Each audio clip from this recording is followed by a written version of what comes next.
Hi. So we're going to be talking about pragmatics now. And pragmatics is a particular study. It's the study of language in use. Sometimes people say language use, which is probably a little too broad because that would include studies like anthropological linguistics, sociolinguistics, psycholinguistics.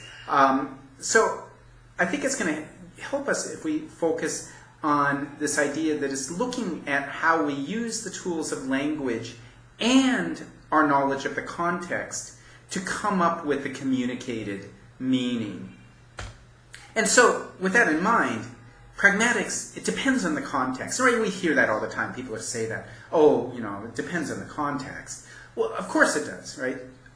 So much of what we communicate is based on the context and how we're saying it, when we're saying it, where we're saying it, who we're saying it to, who's saying it, right? So all of this is important to determining what gets communicated.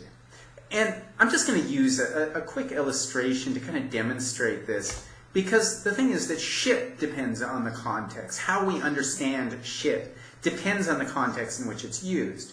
So, for example, imagine that somebody's just standing there and says, shit. Well, what does that mean? There could be all sorts of different possible meanings of that utterance. It could mean, I'm angry, right? It could be venting anger. It could be venting surprise. It could be venting pain. There's all sorts of reasons that somebody may just shout out shit like that. And you're going to have to figure it out based on the context. What else is going on around them? For example, if you notice that there is orange juice spilled all over the place, well, that's a pretty good clue. Okay, that's why they said shit, right? Or maybe you can look at their face. If they're smiling, then you know that there's probably a different reason than that they just dropped a brick on their foot, right? So we look at all of these different clues from the context to figure out why somebody would have said something, what is being communicated by it. Now, imagine, though, that we've got this bit of context, right? That there is a big, smelly pile of feces sitting there on the ground, and the person saying shit is pointing at that pile of feces and saying shit. Okay, well now we've got a lot more to go on, and it may limit what is being communicated, but you still don't know, without knowing more about the context, what the person intends to communicate, right? They may be giving you a warning. Look, there's shit there. Look out for it. They may be, just saying, hey, look, the dog had an accident.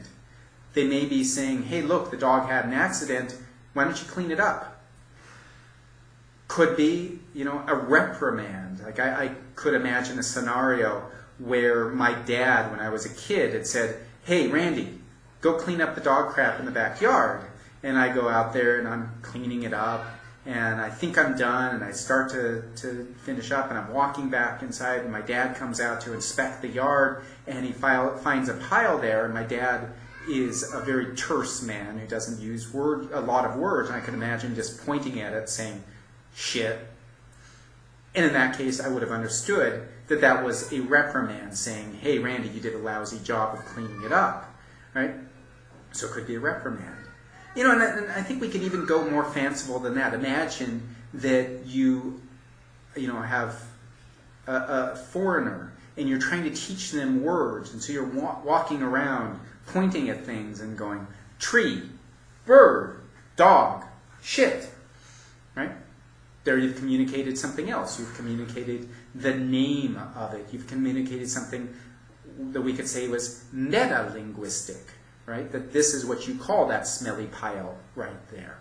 Okay, so the point again is that, language is incredibly flexible, that we've got the tools, that's up there in our mental grammar, but we use those tools and we adapt them to the context to communicate what we want to communicate. And because these taboo words are also incredibly flexible, they are useful because they encode so much emotional and social information, social meaning in addition to the informative meaning, that they're very useful and can be adapted to all sorts of contexts. And let me give you an example of that with shit.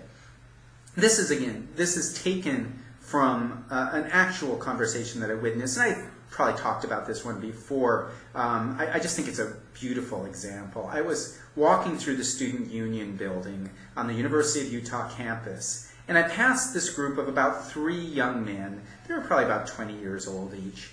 And one of them says to the others, "Hey, you want to go get some shit to eat?" And I passed by, and it didn't even really faze me for a moment there. And then I started thinking, that was a really weird thing to say, right? Because presumably the man was not meaning it literally. I don't think that he was really a coprophagist. For those of you who don't know, a coprophagist is somebody who eats feces. I doubt that's what was going on, that he was inviting them to go and have a feast of feces. Probably more likely, he was saying, "Hey, let's go to the cafeteria and eat some food." And shit was just a stand-in there, where it can stand in for just about anything. "Hey, grab your shit." "Hey, what's that shit doing on that table?" God, there's shit everywhere, right? In those cases, we just mean it to mean stuff, right? It's a really flexible word that's been bleached of a lot of its original informative meaning, so that now it just becomes a stand-in, right? But that's interesting because we use the context to figure out what it's standing in for. All right, in the next presentation, we'll get a little bit more into some of the ideas behind here, how we use words to communicate. We'll talk about speech acts and how we can kind of break those down into some parts to understand how we communicate meaning.